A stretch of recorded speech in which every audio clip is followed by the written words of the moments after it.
Mopar friends, my name is the Ram Man, and today we're going to talk about front disc components for our Mopars, basically 1962 up. It's very popular because all of our cars, most of them came with drum brakes, and they don't stop very well, especially out on the expressways, and especially under an extreme braking situation. The stopping distance is quite long. It's always been known that the correct way to put disc brakes on a drum brake Mopar basically is using the A-body components. The A-body components came out, and disc brake components came out in 1973 with a new spindle. These components were used 73, 74, and 75. During those years, the caliper came with smaller 2.6-inch pistons, and all other Mopars used a 2.75. In 1976, Mopar increased the piston diameter and went to a 2.75-inch piston, giving better performance and, of course, more clamping force. This design is a sliding caliper design. It is a very simple design. The previous design Chrysler used up through 72 was the pin mounting, using the pins and stuff in a pin caliper. Once again, Chrysler went to sliding calipers in 1973, and this system is designed to mount the calipers on the front of the spindle, and this is perfectly fine in about 80% of the applications. Some B-bodies and a couple of other cars, 66 through 69, have some front sway bars on the B-bodies and the high-performance models and the Hemi cars and stuff, and those cars necessitate running the calipers behind the spindles. For years, what we did was we just swapped the spindles around, put them on the back. Of course, that caused hose routing problems, and you needed to get custom hoses, and sometimes it caused a little corkscrew and stuff. There is a way around that. Chrysler did design a sliding caliper designed to be used in the rear. So this caliper is a sliding caliper that is designed to be used in the rear of the spindles, so you don't have that interference problem. And of course the factory short hoses work with no problem because their engineers designed it. You don't run into safety issues, and you don't run into fitment issues. We learned a long time ago, since 67, that the factory stuff, when working correctly, typically works very well. So basically what we did was we duplicated the 1976 Chrysler A-body components from the spindles out.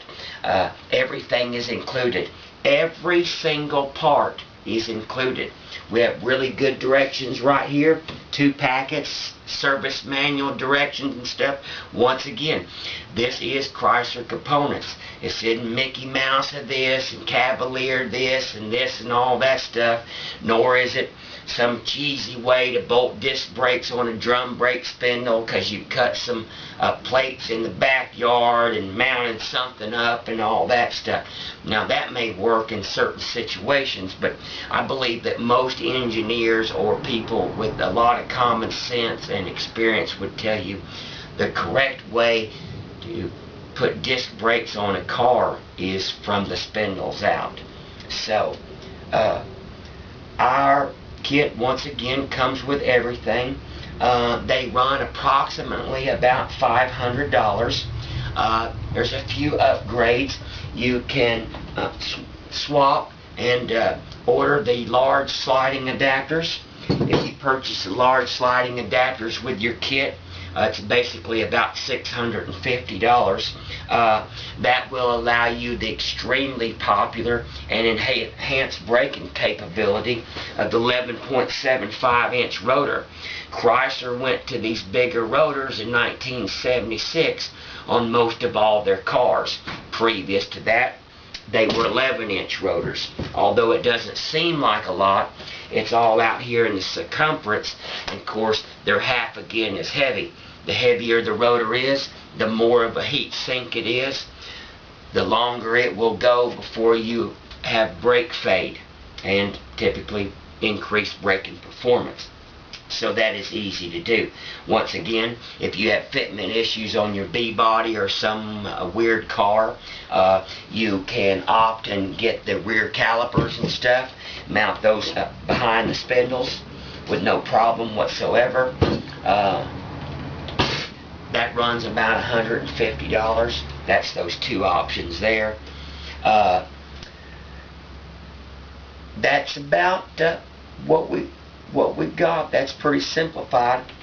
Since we did use Chrysler components, of course these were used on hundreds of thousands of cars.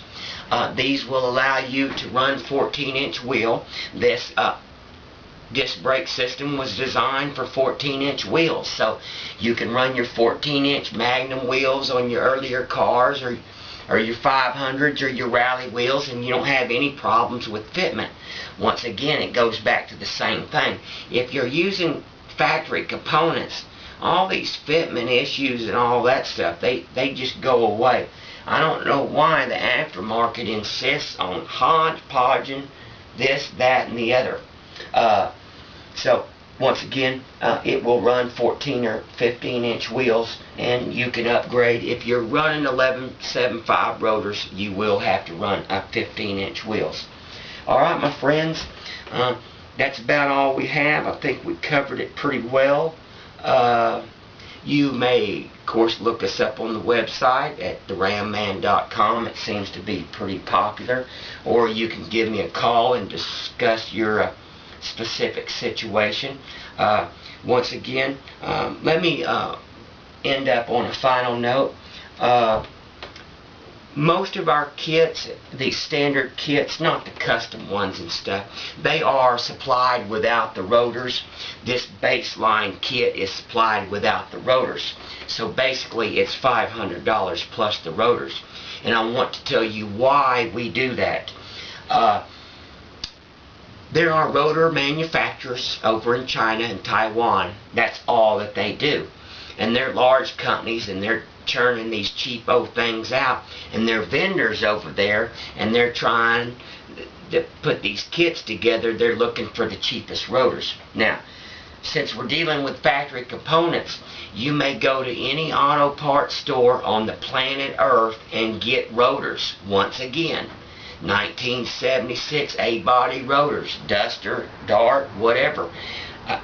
They bolt on. You can go to any auto parts store, like I said, anywhere, whether it's Napa, AutoZone, Duralast. Depending on how big they are in the area of the country, you'll have 2 or 3 choices. Little $38 Pronto rotors, some really cheap daily drivers. Napa might have some Wagners or whatever running about $56. Anyway, the bonus to that is you're not paying for really cheesy, warped, out of tolerance, soft rotors and stuff. Putting poor quality rotors on there, paying the shipping, when you can go to any auto parts store, once again on the planet, and it's up to you if you want to put cheapies on there or better ones and stuff.